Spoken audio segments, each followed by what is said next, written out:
भगवान केवल अनुभव के द्वारा प्राप्त किए जा सकते हैं। जाकी रही भावना जैसे प्रभु मूरत देखी तिन तैसी। भगवान अनुभव के द्वारा। अब भैया कोई मूर्ख बने तो उसके लिए तो कोई इलाज नहीं है। दो सेठ थे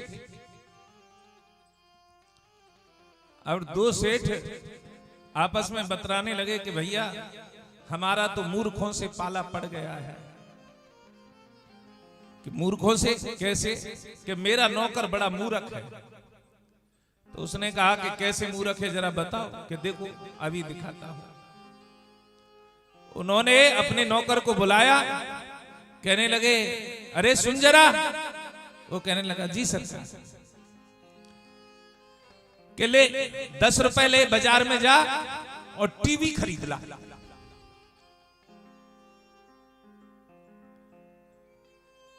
तो वो कहता है जी हजूर अभी गया अभी आया। तो मालिक कहने लगा, सेठ कहने लगा देखा कितना बड़ा बेवकूफ है। 10 रुपए की कहीं टीवी मिलती है क्या? 10 रुपए लेके चला गया टीवी खरीदने के लिए बाजार में। दूसरा कहने लगा अच्छा आपने तो टीवी मंगवाई है और देखना मेरा कितना बड़ा मूर्ख है। उसने अपने नौकर को जवाब दिया। वो कहता है जी सरकार क्या हुक्म है हमारे लिए? वो कहने लगे ऐसे कर मेरी ऑफिस पे जाकर देख कि मैं वहां हूं कि नहीं हूं। मेरी ऑफिस पे जाकर देख मैं वहां हूं या नहीं हूं। अच्छा सरकार अभी जाता। अब भैया दोनों नौकर चले गए। वो दोनों सेठ हंस रहे, देखो कैसे मूर्खों से पाला पड़ गया हमारा। अब दोनों नौकर एक जगह पर मिल गए। क्या कहा तेरे मालिक ने? तो नौकर कह रहा है मेरा मालिक तो सबसे बड़ा बेवकूफ है। मेरा मालिक तो सबसे बड़ा बेवकूफ है। मुझसे कह रहा 10 रुपए की टीवी लिया। अरे टीवी तो मैं कितनी ले जाऊं? एक नहीं 4 ले जा सकता हूं टीवी तो 10 रुपए की। लेकिन आज तो संडे है बाजार तो खुल ही नहीं रहा है। ले एक ना वो 4 टीवी ले जाएगा 10 रुपया की, लेकिन बाजार ना खुल लो यालियां बेचारो खरीद रो ना। दूसरा कहने लगा तेरा मालिक नहीं मेरा मालिक तुझसे तेरे मालिक से भी ज्यादा बेवकूफ है। तेरा मालिक तो इतना बेवकूफ नहीं है जितना मेरा मालिक बेवकूफ है। वो कहने लगा तेरा मालिक क्यों बेवकूफ है? कि मुझसे कह रहा था कि मेरी ऑफिस पे जाकर ये देखो कि मैं हूं कि नहीं। है ना पागल? वो अपने आप फोन करके नहीं पूछ सकता था कि मैं ऑफिस पे हूं कि नहीं? अपने आप फोन कर लेता। तो दोनों जने विचार कर रहे थे अब बताओ ये सेवक हो सकते हैं? लेकिन सेवक किसे कहा है? केवल अनुभवानंद।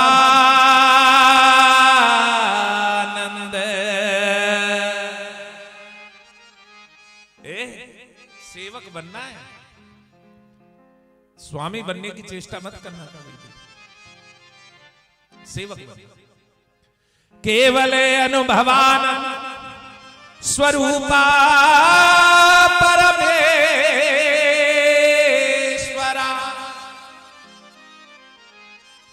भगवान का स्वरूप कैसा है? आनंद के द्वारा, अनुभव के द्वारा। भगवान परम आनंद है, लेकिन कब? अनुभव से। अनुभव नहीं करोगे तो तुम्हें सुख नहीं मिल सकता। भगवान को अनुभव करना ही पड़ेगा। यदि तुम सोच रहे हो कि भगवान कोई बदले की वस्तु है या वैसे ही मिल जाएगी, नहीं मिल सकती। बदले की वस्तु नहीं है। प्रहलाद इस बात की पुष्टि करेंगे। उन्होंने कहा तो भैया अनुभव से आपने कहा कि भगवान अनुभव से मिलते हैं, लेकिन भगवान को पाने के लिए क्या क्या करना पड़ेगा? मिलते तो वो अनुभव से हैं, ये तो आपने सत्य कह दिया, ये तो मैंने आपकी बात मान ली, लेकिन भैया भगवान अनुभव से तो मिलेंगे, लेकिन प्रयोजन क्या क्या करना पड़ेगा? प्रयोजन भी तो बताइए आप कि प्रयोजन क्या क्या करना पड़ेगा। तो उन्होंने कहा गुरु शुश्रया भक्त्या सर्वलब्धायर पड़े नचे संगेन साधु भक्ताना ईश्वराराधने नचे। बेटी यह तिलक रख दे, तू अपनी कथा का खराब कर रही है। हाँ? अपने आनंद को खराब मत कर, तिलक रख दे, जाए लगाना होगा अपने आप लगा लेगो। तू अपना आनंद अपना सुख क्यों खराब कर रही है? क्योंकि कथा का जो आनंद है वो खुद ही को पता रहता है। लोग बहुत सोचते हैं कि बहुत से तो बहाने से जाते हैं, बहुत से बदलाव उतारने के लिए जामे कथा में, लेकिन कथा का श्रोता अपने आनंद के लिए जाता है। कथा का जो श्रोता होता है, श्रोता यानी जो भक्त होता है, वो केवल अपने आनंद के लिए जाता है, ना किसी बदले के लिए जाता है, ना किसी स्वाभाविक गुण के लिए जाता है, ना दिखाने के लिए जाता है। और कथा का जो श्रोता होता है वो समय से पहुंचता है और समय से ही। अब इन्हें जब तिलक लगवाना होता तो पहले ते आके लगवा लेते दरवाजे पे। तू काय को लेके डोल लगे बेटा? भगवान को कैसे पाया जा सकता है? आपने कहा भगवान अनुभव का विषय है, लेकिन अनुभव का विषय है कैसे? ये मिलेगा कैसे? तो भैया सर्वश्रेष्ठ उपाय बता रहे प्रहलाद जी। महाराज जी हमने यही उपाय किया है, बस हमने कोई और उपाय नहीं किया। मैं अपना अनुभव बता रहा हूं, हमने भी कोई दूसरा उपाय नहीं किया। प्रहलाद जी ने जो श्लोक बताया है केवल उसी पर मनन किया है, चिंतन किया है और उसी से लाइन पर लगे पड़े हैं। तो भगवान को पाने का सर्वश्रेष्ठ उपाय गुरु शुश्रया भक्त्या। भैया गुरु की प्रेम पूर्वक सेवा भगवान को पाने का सर्वश्रेष्ठ उपाय। पहली सीढ़ी भागवत के 10वें स्कंद के सुदामा चरित्र 80, 81, 82वें अध्याय में भगवान कृष्ण सुदामा को यही समझाना चाहते हैं कि यदि अपने खाल की जूती बनाकर भी गुरु के चरणों में पहना दी जाए तो भी उसके उपकार को समाप्त नहीं किया जा सकता। तो यह लिखा क्या है? गुरु शुश्रया भक्त्या। ए सुनो, गुरु की प्रेम पूर्वक सेवा। और गुरु की प्रेम पूर्वक सेवा कैसे होती है? पहले दिन की कथा में बताया था। गुरु की प्रेम पूर्वक सेवा कैसे होती है? तीसरे भगते अमान। मान रहे, जहां मान सम्मान अपमान ये सब आ जाए तो वो गुरु की सेवा नहीं कर सकता। गुरु की सेवा वही कर सकता है जिसके हृदय में ना मान है, ना सम्मान है, ना अपमान है, ना अभिमान है। जहां अभिमान है वहां वो गुरु की सेवा नहीं कर सकता है। आप सोच लें। जय जय। दूसरा, अपने को जो मिला है उसे भगवान को समर्पित कर दे, बड़ा कठिन है। जय हो वकील साहब की, जय हो, जय जय जय जय हो,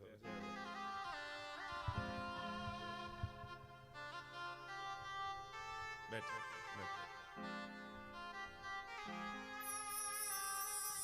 जो तुम्हें मिला है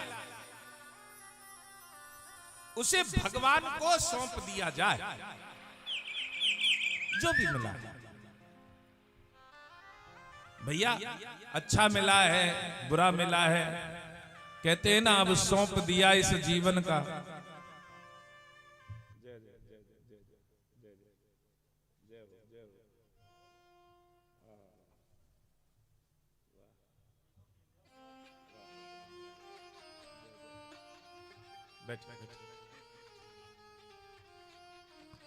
भगवान को सर्वस्व अर्पण कर दिया जाए, हमारी तुम्हारी तरह नहीं। हम तो कहते तन मन धन और जीवन सब कुछ है तेरा, तेरा तुझको अर्पण क्या लागे मेरा, लेकिन कहते ही कहते अर्पण कुछ नहीं करते।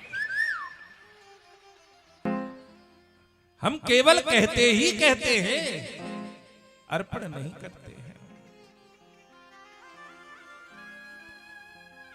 सर्वलब्धार्पणे चे, जो भी कुछ मिला है उसे भगवान को सौंप दिया जाए। तीसरा, संगेन साधु भक्ताना।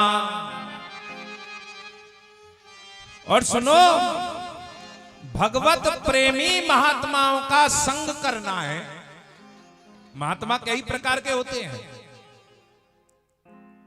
महात्मा कई प्रकार के होते हैं। जैसे कि जो केवल ब्रह्मचार्य में ही अपने आप को निपुण समझता है वो भी महात्मा है। जिसने जीवन परोपकार में व्यतीत कर दिया वो भी महात्मा है।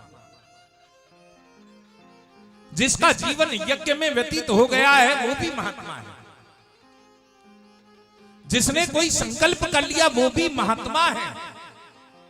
लेकिन प्रहलाद कह रहे हैं जो भगवत प्रेमी महात्मा है। भगवत प्रेमी महात्मा का मतलब क्या है? आप जैसा खाएंगे वैसी डकार आएगी। जैसे आप मूली ग्रहण करें तो डकार भी कैसी आएगी? मूली की आएगी। अपान वायु का प्रभाव भी कैसा होगा? वैसा ही गंध आएगा। तो उसी प्रकार से ऐसे महात्माओं की सानिध्यता में रहे जो स्वयं भगवत प्राप्ति कर चुके हैं। जिन्होंने भगवत प्राप्ति नहीं की है, जो केवल प्रारब्ध से ही भोग रहे हैं, ऐसे महात्माओं के सानिध्यता में रहने से लाभ नहीं होगा। क्योंकि वो तो सुख में, विलासिता में अपना जीवन तो व्यतीत कर रहे हैं, लेकिन उनका भगवान से वैसा प्रेम नहीं होगा।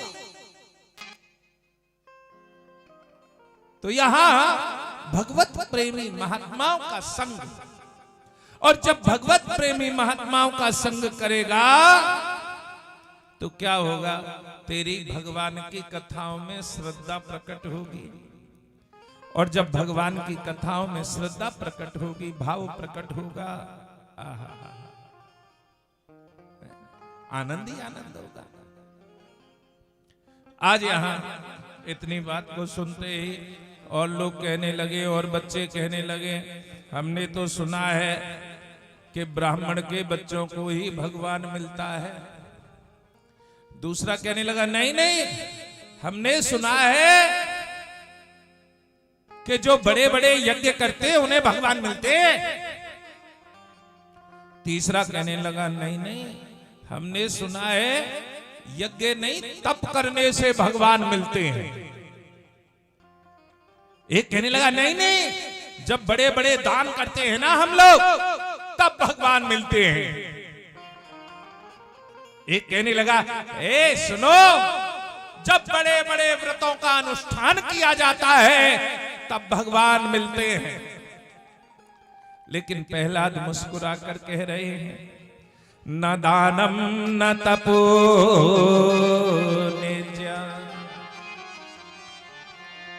न शौचम न व्रता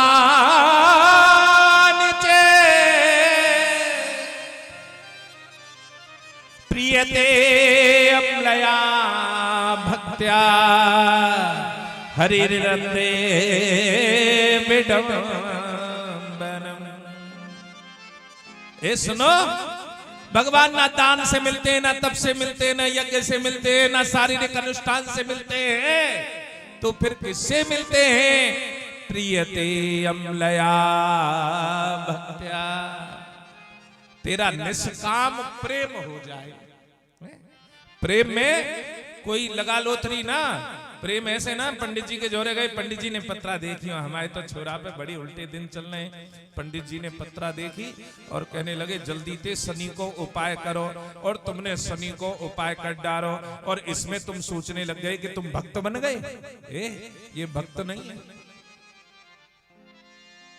ये तो तुम्हारा प्रारूप है जिसे प्राप्त करने के लिए आप ऐसा कर रहे हो।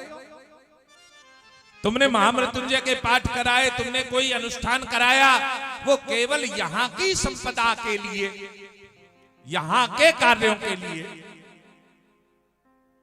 लेकिन भगवान से प्रेम कैसा होना चाहिए? निष्काम। यदि तुम्हारे मन में कोई कामना है तो भगवान से प्रेम मत करना, मैं कह रहा हूं।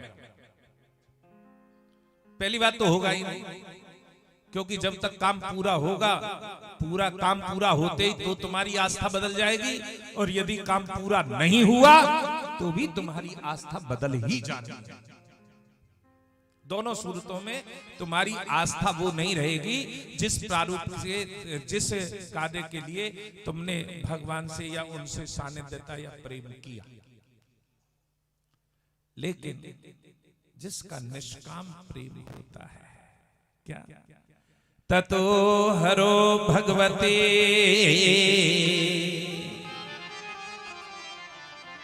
भक्तिम कुरुते दानवा।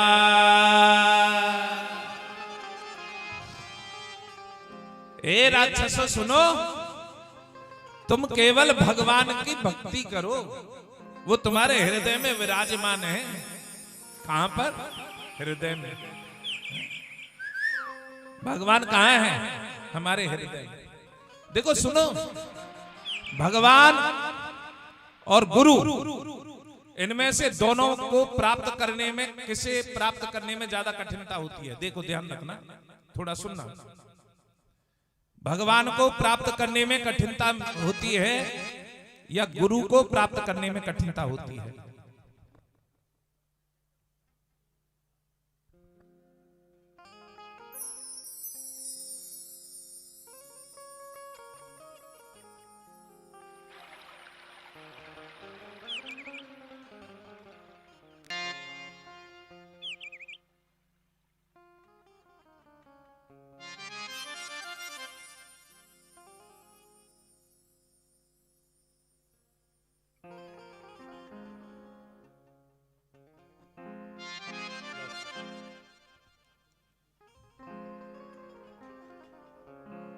वो सर्वशक्तिमान भगवान है, तो भगवान को पाने में कठिनता है या गुरु को पाने में कठिनता है? देखो, मैंने एक ऐसा सब्जेक्ट छेड़ दिया है कि भगवान को पाना कठिन है या गुरु को पाना कठिन है।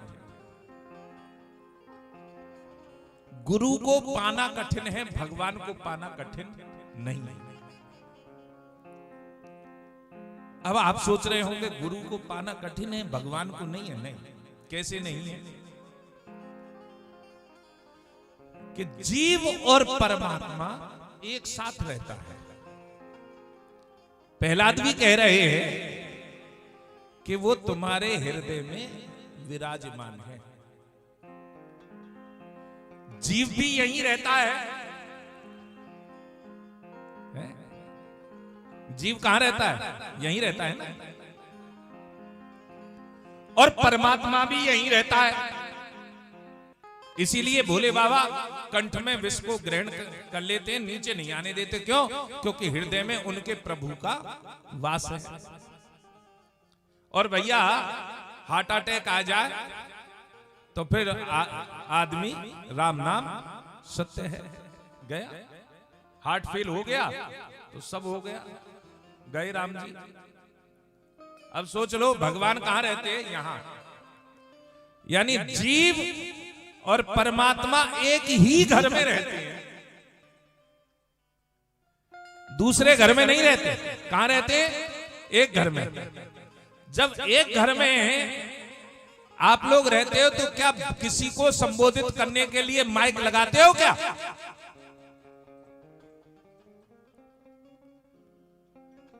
एक घर में आप रहते हो, एक कमरे में, यानी छोटा सा 50-60 गज का मकान। 50-60 गज का तो बहुत बड़ा है, ये तो बिल्कुल ही डिबिया सा है। तो तुम एक छोटे से मकान में, गजों के मकान में, ये तो यहां तो गज तो पूरा ही है।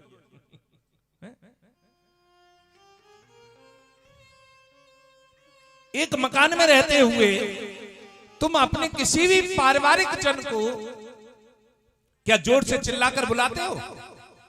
यदि कोई जोर से बोल भी जाए, ना सुने, तो दूसरा व्यक्ति कहता है बहरे थोड़े ही पूरे मोहल्ला सुनावे हो, आराम से बोल ले।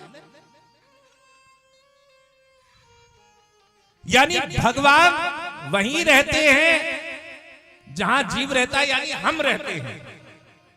जहां हम रहते हैं वहां भगवान रहते हैं, और जहां भगवान रहते हैं वहां हम रहते हैं। उल्टी ही चाल चलते हैं दीवान गाने इश्क में, आंखों को बंद करते हैं दीदार के लिए। अब सोचे आप, यानी भगवान कहां रहते हैं? उसी घर में रहते हैं जिस घर में हम रहते हैं। बस जानने की कोशिश करनी है। लेकिन गुरुदेव अन्य घर में रहते हैं, अन्य स्थान पर रहते हैं। जीव और परमात्मा एक साथ रहता है, लेकिन गुरुदेव कहां रहते हैं? अन्य, दूसरे घर में। और जब दूसरे घर में कोई रहता हो तो वहां बैल भी बजानी पड़ेगी, दरवाजा खटखटाना भी पड़ेगा,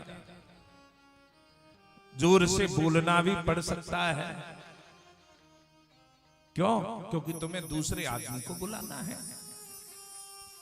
तो मेरा अपना अनुभव है, मैं गलत हो सकता हूं, विद्वान एक से एक बड़ा पड़ा है, लेकिन मैं अपना अनुभव बोल रहा हूं कि जीव और परमात्मा, जब आदि गुरु शंकराचार्य कह रहे हैं कि जीव और परमात्मा एक साथ विचरण करता है, जीव जो करता है वही परमात्मा लेखन करता है। इसीलिए जीव कर्म बंधन में फंस जाता है। तो भैया भगवान से मिलना सरल है, लेकिन गुरु को पाना कठिन है।